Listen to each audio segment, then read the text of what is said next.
زلمی خلیلزاد پخوانی ولسمشر حامد کرزی داسې سپک کړ چې حتی کرزی اوس جواب هم نه ورته لري.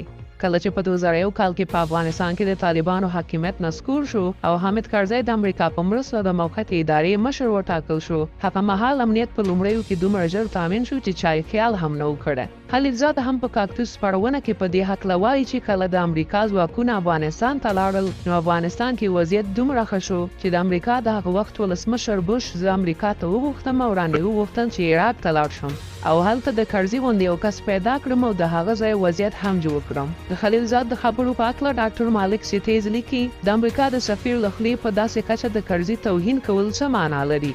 د خلیلزاد ډېر عجیب انسان دی. هغه غواړي ووایي کرزی زموږ د لوبو ننځه کوه.